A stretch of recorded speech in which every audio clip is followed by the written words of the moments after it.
Hello, everybody. Welcome to the Dog Nation Happy Hour, poured by Classic City Lager. I'm Brandon Adams. It's great to be back with you again on this show, and good chance to speak to our buddy John Stinchcomb, former UGA All-American as well. John, Happy New Year to you. Hopefully, you're looking forward to ringing in the new year in style by watching the Dawgs on the first day of 2021 on Friday, and we'll certainly look forward to talking about that for a couple of minutes here right now, and certainly welcome into our program as we get ready to do that.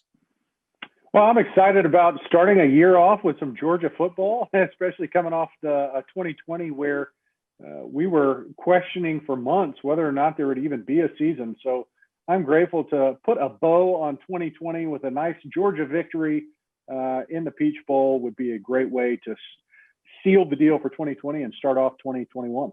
We should point out we're also pre-recording this show. It normally airs live on Thursdays at 4 p.m. Thursday is New Year's Eve. So when you're watching this, many of you will be out and about, or maybe not as much out and about this year, but at least participating in some sort of festivity somehow. John, I think you and I are both kind of in the same boat of it seems natural that you might pre-record to avoid working on New Year's Eve, but I really didn't have any New Year's Eve plans. It didn't sound like your dance card was all that full either, but nonetheless, I guess we'll spend that time with our families, but not exactly the kind of year to get, tuxedo, dinner jacket on, being out amongst 1,000 people. I don't know that's all that much in style right now. No, and hopefully folks are avoiding that very scenario, at least for a little bit longer. But yeah, it's usually has something to do with football around the holidays for us. You're either preparing for a bowl game or now that we're old, it's for the pregame event, some fine dinner, rather than being stuck at some hotel somewhere, getting ready for the game the next day. That's exactly right, for sure. So some of what we'll say now that's brand new to us will be a little less new to many of you by the time you get a chance to watch the show on Thursday afternoon. So let's start with that as Georgia prepares for the Peach Bowl on Friday. John, we have learned in the last few minutes before our recording started is that Georgia will be donning its black jerseys once again. The Peach Bowl putting this out, Georgia then putting it out on their own social media. They'll be back in black again for the game against the Bearcats. And a couple things here for me kind of come to mind on this. There's been some parallels, some comparisons between this game for Georgia as a favorite against kind of a group of five type opponent with, potentially a springboard for expectations for the following season. It seemingly reminds some folks of what Georgia did back in 2007 when it faced Hawaii in the Sugar Bowl, and it also wore its black jerseys that day as well. So if you're looking for those tie-ins, comparisons to a recent bowl game for Georgia, at least within the last decade or so, that game against Hawaii does come to mind, with Georgia once again wearing the black jerseys, the way that it did against the Rainbow Warriors back in 2007, and the way that it will against Cincinnati coming up on Friday. Hopefully that's not where the similarities end, because having witnessed that one firsthand, it was over by the half, and we were enjoying cocktails and hors d'oeuvres in the box for the rest of the game down in the Sugar Bowl, because it was not evenly matched. Now with Cincinnati, their defense is something that's garnered some national attention, and they're playing some very motivated football, some passionate football. But I like the fact that this has not been a very traditional year. It's not a conventional matchup. Cincinnati's not a team that Georgia faces with any sort of regularity. And so a little switch up with the uniforms, I think, adds to an already untraditional setting that could be a nice way to start. Here's the other thing, and you may think this is silly, but I mean this at least half serious. Some fans have often wondered, would Georgia be prohibited from wearing black jerseys against a team who one of its dominant colors was also black? A lot of Georgia fans have been left to wonder for a long time why Georgia hasn't worn the black jerseys more. And one of the things that will come up from time to time is, well, you can't wear them against, let's say, Missouri, as for instance, because Missouri, half their uniform is already black as it is. That'd be black on black. Well, I mean, at least half of Cincinnati's uniform, I think, is black helmets, I believe. They wear, black pants frequently. So from that standpoint, I guess this dispels that myth that Georgia won't wear black jerseys against a team that also has black as a part of its color scheme, because clearly the Cincinnati Bearcats look certainly features plenty of black to go along with their color ensemble. Yeah, and who does that affect? That really only affects one guy, and that's the quarterback. So yeah, as long as JT Daniels is able to distinguish between, in a blink of an eye, our receivers from a black helmet worn by a Cincinnati defender, I think we'll be okay, and the fans can enjoy the game. How much? I mean, what are your expectations for the game? Do you feel confident that Georgia comes in? And you kind of referenced the final score of the game against Hawaii back in 2007. By the way, did you attend that game as a member of the New Orleans Saints? I was, yeah. Oh. So it was always nice when you come to town, when you get your home team coming to your area, and you can brag among the locker room guys that we're the But best. is that pressure, though? Are you expected to pick up more tabs from people who may also be in New Orleans there at the time? I mean, is there a little extra pressure being the NFL guy living in New Orleans when UGA comes to town? Or you got more hospitality you have to host? Oh, well, your phone definitely alerts you that your team's coming to town. But that was living in New Orleans. That was a fun place to visit. I know a lot of guys who were in, let's say, Buffalo, probably weren't getting quite as many visits as we were down in New Orleans. So I enjoyed it. It's always good to have family and friends come to town, and you just got to know where to draw the line. Yeah, that's exactly right. That's well said in a lot of areas. But as far as this game on Friday, what are your expectations? What's on your mind about the game as we now start to inch a little closer to it? Well, we talked on Monday a little bit about the opt-outs, and that was one way of looking at this game. But I think what it has created is everybody on that Georgia roster, everybody who's still playing that game, is engaged in this football game. And I like that. I want all the guys that are going to be suited up to be motivated, to play with some passion and finish what you start. So for me, that's the storyline, that this is a Georgia football team that hit a couple of major roadblocks in the middle of the season, but they also discovered a little something about themselves, and something that you can finish the year on a really high note. The offense kind of has created its identity now. You like what you see in the passing attack, and there's so many more opportunities and justifiable reasons for you to say, this Georgia football team really came into something towards the end of the year, something that they can build on moving into the next season. You also touched on something a little earlier that I think is important here. You said, hey, when you think about at one point in the year, we thought we might not have football. To think that Georgia's now getting ready to conclude its season playing in a bowl game, that's a really nice thing, essentially suggesting you got to be grateful for what has gone on over the course of the last few months. And I think that's a pretty appropriate theme. And I find myself kind of thinking the same thing from a slightly different standpoint, which is once JT Daniels took over as the Georgia quarterback, this team became, I would say, incredibly entertaining to watch. And, we didn't get the game against Vanderbilt. We only got a few games of Daniels at the helm there at quarterback. The fact that Friday presents another opportunity to enjoy that is something that I don't plan on taking for granted. And you think about guys who, Richard LeCounte's trying to give it a go. He has had one of the great Georgia careers in recent memory. I think he's one of the most beloved players in recent Georgia memory.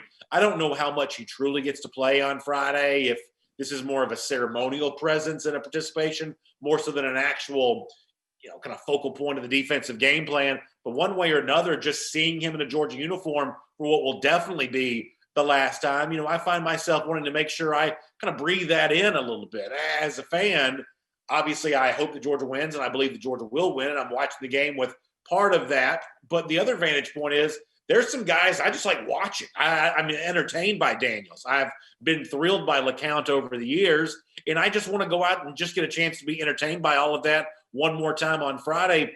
For me, part of the enjoyment of the game is really just as simple as that. Yeah, I like watching Georgia football, and I don't think I'm alone in it. And, right. We've raised the bar, the standard, the expectation is to be playing for a national championship. And I think that's realistic, and I think that's where the bar should be for Georgia. But at the end of the day, I like watching Georgia play football. I want to see the red and black take the field. I want to cheer for my Dawgs. I want to go out there and be entertained by my school and the way they perform. And this is a great opportunity to do that, because quite honestly, this offense is not the same as what we saw at the beginning of the year or even the middle of the year. So you complement that with a team that I think is pretty worthy, arguably undervalued if they're outside of the top 10 on some of these rankings, just because they're an undefeated team. That's a quality opponent that has a lot to prove. You don't have to worry about motivation from your opponent. There's not a lot of opt-outs coming from Cincinnati. These guys are fired up to put their flag in the ground and say, this is an important game for us. And so as a fan, man, that's good football. My team in a game that matters to pretty much, it should matter to everybody involved. And I think it does. I think that makes for a good bowl game and what I would like to see. You know, the other if thing it's not is a national championship, BA. You know, exactly. That's We're not playing exactly for a right. national championship. Right. That's exactly right. The other thing is bowl games are a little bit of a national stage. You know, I watched Texas, Colorado this week. I plan on watching, we're obviously recording this prior to, I plan on watching Florida and Oklahoma play on Wednesday night. And, you know, there's a lot of college football fans that tune into games for programs they might not see a lot during the year, but in the bowl season, that's typically the only game in town. That's the only thing to watch at that particular time. So you get more eyeballs, different eyeballs, than are watching a lot of these teams during the regular course of the year. And I think there's an interesting perspective that could be gained about Georgia from all of that, in that Georgia's been sporting a relatively high college football playoff ranking and has gotten some love as of late from some national media types. It's interesting to watch non-Georgia fans, whether it be just rank and file fans or other media types, who were almost confused by this. Like, where's this Georgia love coming from? John, it's almost like after Georgia lost to Florida that a lot of people didn't consider Georgia again after that. And the truth is, I kind of understand where some of that comes from. Georgia was eliminated from playoff contention for all intents and purposes. And so therefore, you might as well just focus on somebody else if you're not a UGA fan. But I do get a sense that some of the people that maybe have not seen Georgia in a month or so may actually be pretty surprised by what they do see if this team plays against better competition, Cincinnati, as well as it has against some of the lesser teams in the SEC to close out the regular season. There could be a pretty big surprise in store for some fans and media types to find out that, wow, you know, quiet as kept, Georgia got pretty good over the course of the late stages of November heading into December, and that could be on display during the Peach Bowl on Friday. I think this is a justification game. Justification for the SEC, justification for this Georgia program, that the hype is justified, that there is a reason why our conference is the best in the country, and it doesn't stop with the top two teams, which Georgia doesn't own right now. They're not one of the top two teams in the SEC, but it can show the depth and the reason why Georgia is on the national scale and scope on an annual basis, more so than just the recruiting. You know, once again, Coach Smart and his staff have done an incredible job of getting at the very least a top 5 recruiting class. But what we're doing with the guys once they get to campus, that matters. And like you say, there are more eyes on bowl games than just your average game. So if I haven't watched Georgia play and all I see is that, you know, we didn't perform very well against Alabama and we fell short against Florida, you think, now, well, there's nothing left for me to be interested in this Georgia team. Whereas bowl games, I watch a Wisconsin Wake Forest game. I've seen exactly 0 games of either team all season long. But you say, okay, I get a feel for what they're about and the type program that they have. And if Georgia's on this national scale and there's a perception there, here's an opportunity to kind of own it and say there is some solid ground for all those that don't know our program very intimately, but can still say there's a lot of pieces in place that sets up for 2021 in any of those national rankings in an early stage for Georgia. When it comes to the need or maybe the opportunity to justify something, you can look at this from 2 vantage points. On the one hand, there's the Georgia offense, who I said before, really kicked around what I would describe as lesser competition for most of the final weeks of the regular season. Even a Missouri team, which was ranked when Georgia played them, went out and lost its last game in Mississippi State, calling some of that maybe into question at least a bit. The Georgia defense, on the other hand, played pretty solid throughout the year, but did not pass the major tests against teams like Florida, against teams like Alabama. If you were to look at one unit or the other, the Georgia defense, who wants to get it done against a pretty good quarterback in Desmond Ridder, the Georgia offense, who wants to prove it can go out and continue to score points against, statistically speaking, a pretty good Bearcat defense. Which of those two sides are you most interested in? I'm most interested in this Georgia offense, and here's why. The expectations were not great starting off. I felt like there was going to be a build with the season. You lost so many pieces on the offense. You knew there was going to be some growing pains and some certain personnel situations, specifically the quarterback, that was going to need to filter itself out. And it's done so in a very impressive way. And this bowl game goes against one of the statistically most dominant defenses in college football right now. So how do you compare against a Cincinnati team that ranks pretty well defensively? Now, you flip the side, and quite honestly, this Georgia defense has underwhelmed anybody who came in.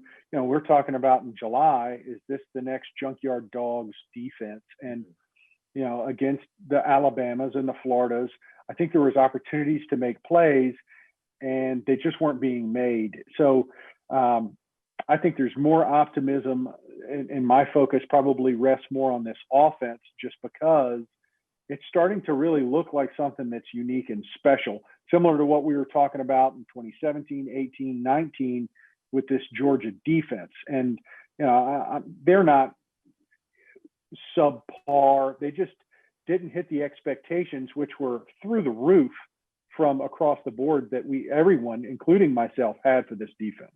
It's the Dog Nation Happy Hour. It's poured by Classic City Lager. That is John Stinchcomb. My name is Brandon Adams. Thanks for being with us, and Happy New Year to all of you as you tune in. And don't forget, if you're getting ready to get together maybe with some family and friends in a socially distant, safe way here for the New Year's, Classic City Lager goes great with that. Or if you're watching football really all weekend long, another great choice.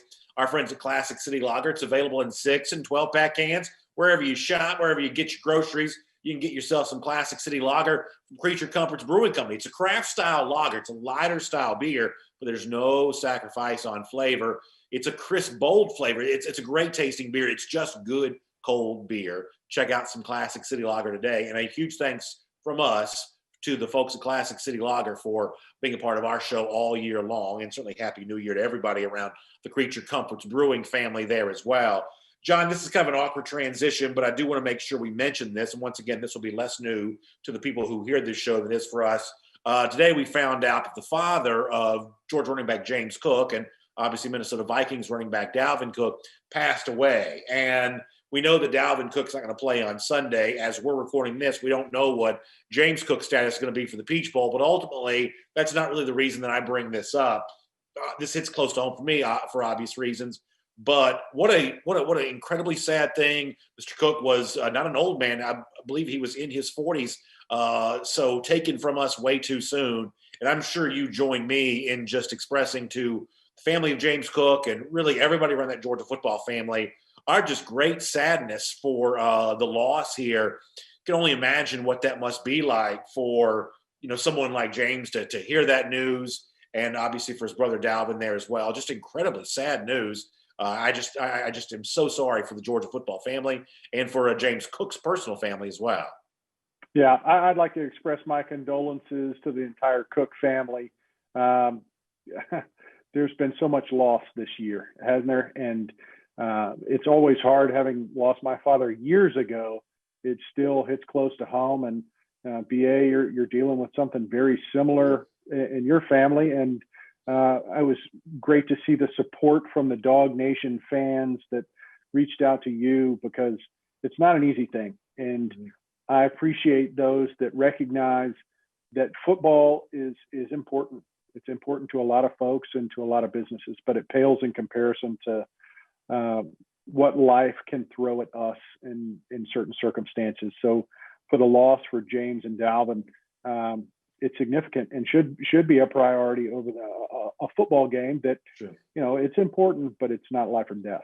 And as you said, you've got personal experience with this as well. And I'm curious about this. When you were at Georgia, you grew up in Gwinnett County, went over to Athens. You were really within a stone's throw of your home when you were there in Athens. But for someone like James Cook, who grew up in Florida, and so many guys that do have to leave their homes, and they obviously don't lose touch with their family, but it's different than you were when Now you get a break. Maybe from time to time you just hopped across 316 and you went back home and got some home cooking from time to time. You had that luxury when you were playing so close to home. I would imagine that for Cook right now, and for a lot of players who have a lot of real world family situations that pop up, it is a big choice, and it is a important thing that a program has to find some support for a player who is playing a few hundred miles from home, because whether it be this or something else, these kinds of things happen from time to time. And I'm sure there's some, I don't know what the right word is, but some angst, or, when you have to, get in a car and get on down to Florida or whatever it is that you're trying to go, you start to feel that distance a little more, don't you? You do. And here's what I appreciate for being a part of a team. When you create those relationships, obviously with the University of Georgia, for me, I was less than an hour away from my home and mom's good cooking. But New Orleans was a different story. And when you're around people that feel like family, and it's not your surroundings, but yet you feel like you got brothers around you and people you can turn to, it really is helpful when there's adversity that comes your way. So, we're on the heels of early signing day, and you read through some of the comments of these players that have signed with the University of Georgia. And one of the common refrains that you hear is, it just felt like family. And that's the type of atmosphere that for a 17, 18-year-old kid that is deciding, can I branch out a little further? Can I move from California to go play football and be a student athlete at the University of Georgia, or Florida, or Texas, or all of these states where we've been able to recruit players? I think it's because there is an authentic environment that is created in Athens where you don't feel like you're alone, that you're surrounded by family, and it may not be your blood, but you're certainly not facing adversity by yourself. I want to say one more thing about this, and then we can change the subject to something a little happier. I get a chance to know some players. I get a chance to know some players' families. I don't get a chance to know them all. I don't know James Cook. I don't know his family particularly well. But this is one of those things that I always hope that I'm able to remember, that the guys that wear the, as you said before, you love watching Georgia football. I've always loved watching Georgia football, whether it be you when you were playing or the guys who are playing now. I really try to do the work to remember this is not just an avatar image on my TV screen or something while I'm in the stadium that's far enough away for me to also pretend they aren't real people with flesh and blood and, hopes and dreams and happinesses and sadnesses and things like that. That's one of the things that stories like this just kind of bring back to mind for me is that any Georgia player is more than just a component piece in a hobby of mine, that these are people that have their own lives away from football too. And boy, I hope I always treat them with the humanity they deserve, because stories like this remind you that they're just as real, and their life away from football is really no different than anyone else's. Isn't that lost sometimes? I mean, just the humanity piece of this, yes, they're very talented football players, but they're people too. And so I'm going to throw back to an old experience of mine. It was my freshman year. We're playing against Auburn. It was not a good game overall for us, and I was struggling against Marcus Washington, and it was bad and getting worse. And I'd go to the sidelines, and there was one man who, he was older. He's probably late 40s, 50s would be my guess. And he was standing behind the hedges and was literally dog cussing me. Mm. And there came a point where I got up from the bench and I was going to go fight this grown man. And thank goodness, Clint Larkin, one of my teammates, grabbed me, and there was a police officer who got the man removed. And I'm just thinking, this is a grown man who was so frustrated. He's decked out in Georgia colors, sure, but he's so frustrated that he is berating, and I was 19 at the time, a 19-year-old on the sideline who, I was doing the best I could. It probably wasn't good enough by anyone's standards, including my own. But, to have this old man just yelling at this kid. And after, I'm back in my apartment, upset about the game and thinking all those things. I'm thinking there is a peace, there's a disconnect that fans are able to flip a switch and forget that these football players aren't just football players. These are people. These are and young men in these college ranks that some can't legally drink a beer. So the frustration that we get from time to time because our team isn't performing as well as you'd like, or all those things, there is a perspective that I think is a healthy one, and it's to recognize that they're people too, and they're very fallible and are experiencing life just like the rest of us. I want to change the subject here for a moment. I had a lot of feedback from your appearance on Dog Nation Daily on Monday. A lot of people were really very happy that you kind of stood up for what I would say is kind of the traditional view of college football. And I've acknowledged this over and over again that I myself am a traditionalist, and it makes me nervous anytime I feel like I see college football moving away from the sport as I've understood it. So in a lot of cases, I'm right there with so much of our audience who, when you kind of spoke out about the trend of opt-outs, whether it be at Georgia or around the rest of the world of college football here during this bowl time, I just heard a lot of people saying something to the effect of, finally somebody said it, glad to hear John do that. And as I think I told you on Monday, I guess I'm probably not as stressed out about that as some of the other Georgia fans that I've heard from a number of reasons, although it is definitely something that I've noticed, and it's definitely something that concerns me. I do want to read one thing to you, John, and I want to get your response to this. So one of the guys that's not going to play for Georgia on Friday is Monty Rice. Now, Rice has dealt with a bunch of injuries, and so, maybe his absence on Friday is more injury-related than opt-out related. I honestly don't know the truth on that. But his position coach at Georgia, Glenn Schumann, does tweet this yesterday, that people throw around DGD a lot, Schumann says, but there's no question that Monty Rice is a damn good dog, a damn good linebacker, and a damn good example that no one but you decides what you're capable of in life. And what Schumann's referencing there is the fact that Rice played better at Georgia, far better than what his earlier recruiting profile would have been. Schumann goes on to finish his tweet by saying, I'd go to war with him any day, and I'll always be one of his biggest fans. What is your response to a guy like Schumann touting Rice so heavily there, even though Rice is also opting out? Is this an example of coaches being obligated almost, or certainly in their best interest, to kind of keep a player first persona here? Or is there a kind of a case-by-case basis that you might take some of these opt-outs with? Well, obviously, Coach Schumann knows Monty Rice a heck of a lot better than I do. I would never tout myself as knowing what he's been through, the challenges that he's faced, the adversity that he's overcome, just to be able to take the field and play at a very high level. I would be the first to say that Monty Rice is one of the better linebackers to come through Georgia, and that's saying something. We have always had really talented linebackers, and Monty's a guy that has played selflessly. That doesn't discount the fact that he's currently opting out of playing a bowl game. And I don't understand that decision. I really don't. I think your team is still playing.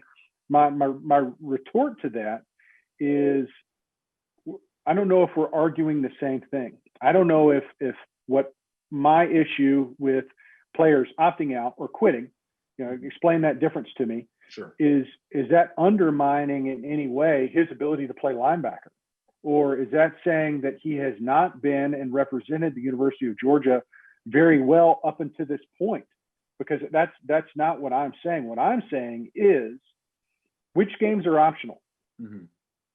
So if that's the stance of, you can't call a guy out because you don't know his situation. I don't know his situation. Candidly, I don't know most of these players' individual situations. But what I do know is your team is still playing, and you're making a choice to not play for that team, for your brothers. All the statements that you hear, that you read of saying, I appreciate it. It's an experience of a lifetime. I'm so grateful for my teammates and my brothers. Well, your brothers are still out there and they're still playing. And that commitment hasn't expired yet. There's one game left, and you're choosing. It's a choice to not participate alongside of them. That choice is what I'm questioning, not a person's integrity, not a what they've done for a university up to this point, the amount of adversity that they've overcome. That's understandable, relatable, appreciable, not part of the equation when you're saying, I'm referring to this choice that you're making to those brothers, you're leaving them by choice. That I take real issue with. I think it's a provocative question that you asked a moment ago, and maybe you meant it rhetorically, but I think it's very interesting. You say, okay, so which games are optional then? Which games are okay not to play? And what it brings to mind for me, John, is that the current situation as it stands now, I at least find tolerable. Even if it wouldn't be my preference, it is tolerable. But as some folks were saying to me when I was on the radio in Athens this morning, making a brief appearance, that you worry about the slippery slope with all of this, that we did see more guys opt out of regular season games this year than we've ever seen before. And some of that could have been COVID related. I think you and I both would say we completely understand that, but we did see regular season opt outs this year in a way that we hadn't seen before. And you do worry that these trends have a way of growing, and shudder to the thought that maybe one day a player for any team might choose not to play in the college football playoff, because if you're truly concerned about injury ahead of the NFL draft, you're certainly not less likely to get injured in a playoff game than you are in a, figuratively speaking, lesser bowl game. I mean, I will admit, John, that as someone who's kind of okay with the way that it is right now, I'd be very nervous if it ever grew from where it is at this point. Yeah, look at the trends. It is trending in the wrong direction. The opt-outs, this isn't pandemic related. That's a different scenario. If you're worried about your health, not football related, okay, I think that we can all understand that there is a pandemic here and certain situations and choices that normally don't present themselves, have to be addressed, and each person has to decide for themselves. I get it. We're not talking about that. We're talking about the trend of I'm choosing not to play anymore. At what point? I think back to Nick Bosa was one of the first ones. He was coming back from an injury and was just like, you know what? I'm going to forego the entire season, and did so, and was rewarded pretty substantially with his draft pick, and has performed well. So it works really well on an individual basis. It is a undeniably selfish decision, and there's connotations that are associated with that word when you say selfish, but it's a pretty accurate description of these type choices. And I obviously bowl games have been devalued. Players are opting out and seeing that as an easy off ramp. What makes us think that doesn't stop? I mean, you play a couple games, you play really well, and you say, I've shown what I need to show the people. Who makes these decisions other than the player? I don't know who's in their ear. I don't know who's chirping at them and saying, you've got nothing left to prove. But it most certainly, undeniably devalues college football. It's reducing college football to, this is it's a minor league. It's a training league for the NFL and nothing more. I'm not not sure how you'll answer this question. I'm curious of your answer. You obviously made a lot of money for playing in the NFL, to support your family because of that. But when you think about your life as a football player, do you picture yourself in that Saints uniform? Do you picture yourself in the Georgia uniform? Which of the football games that you were played in were the most fun? The ones you did as an amateur, the ones you would later do as a pro? Obviously, your life would be different if you didn't make the money that you made in the NFL. But which games did you actually enjoy? Well, I loved playing football. I mean, that's why I did it. That's why I played it in college. That's why I played it professionally, because I enjoyed the game. I like playing football. There were times where I was hurt and beat up, and you still want to go out there and play. But I think there was a team atmosphere that matters most. So when I was in the University of Georgia, I was playing with close friends, guys that I felt like would sacrifice for me, and I wanted to sacrifice for them. And when you go through some hardships and some lows, whether on the field or off, you're doing them together. Same thing with the highs.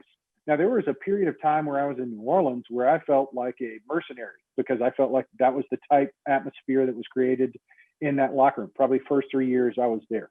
Now, the remainder of my career was much similar to the experience that I had at Georgia, where it was guys that I truly cared about, that I'm still friends with, that I still text with, that if they needed something, I'd hop on a plane, because we all live all across the country, and do anything for them or their family, because those are the guys that they really matter to me.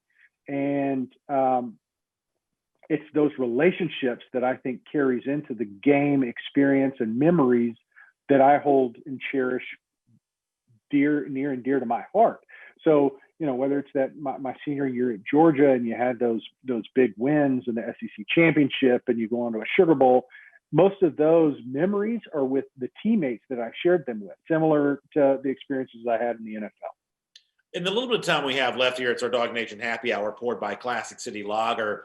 We don't often get a chance to talk to you about other teams, but I am curious with the playoffs slated to take place on Friday.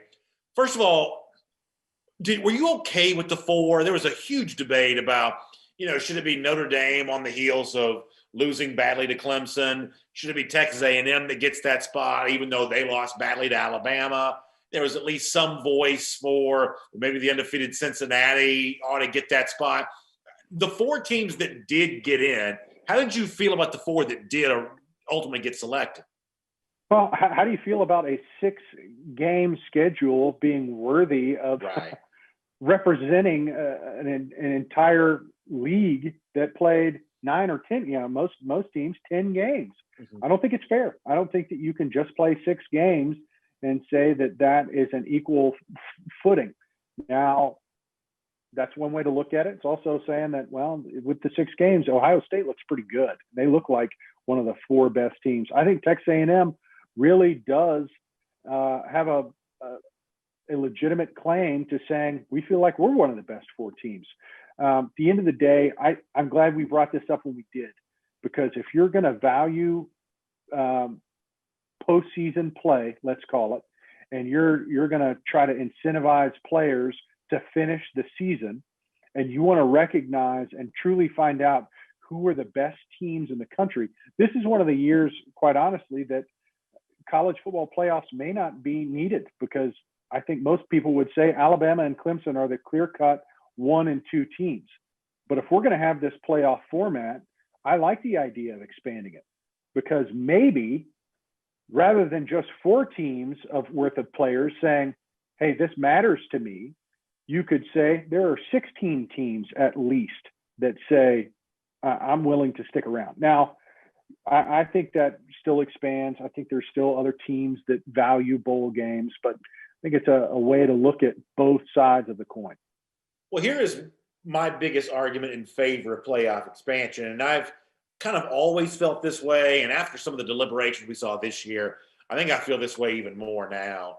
I want to take the decision out of the hands of the humans as much as possible. I want there to be some at-large teams that make it. You mentioned the possibility of a 16-team playoff. I guess I'm probably a little more likely to lean the direction of 8. I could listen to 16, but probably more likely to lean the direction of 8. And in that world, you've got some automatic qualifiers, so to speak. You've got SEC champ. You got the Power 5 champions. You could debate if the top group of 5 team deserves to be in there or not, but you're essentially taking some of the decision-making power out of the hand of the selection committee, because, John, first of all, I didn't vote these people into office, first of all. That's the first thing, is they have somehow gotten an inordinate amount of power that I'm not quite so sure should have been ceded to them. So if more of this is about competition on the field and earning your way in, as opposed to being kind of picked to be in, then I think the sport would gain over the course of the long haul. Every now and then there's going to be some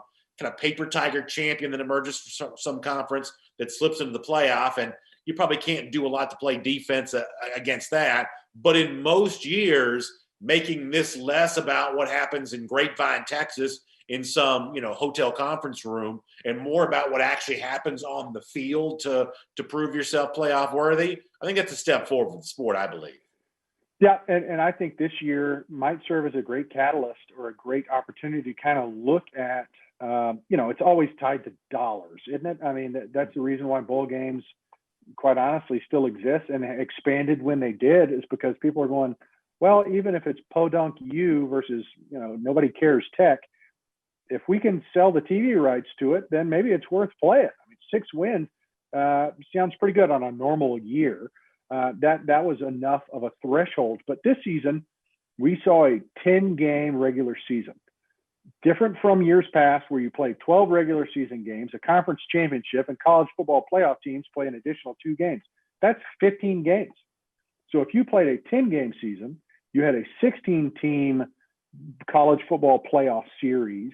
That's an additional 4 games, correct? So you're still not quite as many. Well, in addition to the conference championship. So you're at that 15-game threshold, which is probably the max of what any college team wants to play. I think there's a lot of justification. There's a lot of good rationale and reasoning, but that huge hurdle that you're going to have to clear is how can you have these discussions with these bowl boards that have so much financial incentive to keep the plan just as it is? Very quick, because we've gone a little long here. I think Alabama can beat Notre Dame as bad as it wants to. I do expect Ohio State to at least keep it close with Clemson. You mentioned the notion that Ohio State's probably undeserving. I agree with you on that, but undeserving is not the same thing as incapable. And I think if Ohio State has the right confluence of things happen for them, I think they can absolutely keep the game close. So if you're hoping to be entertained, Buckeyes, Tigers, I believe, is your best shot at that. You have any opinions on the games themselves? Yeah, I do. I think that's exactly how I see it. Now, Clemson, I think, they've shown some chinks in the armor this year, and mostly those arose when Lawrence wasn't behind the center. They were never under center, but behind the center. So, when that guy plays, he is something to watch.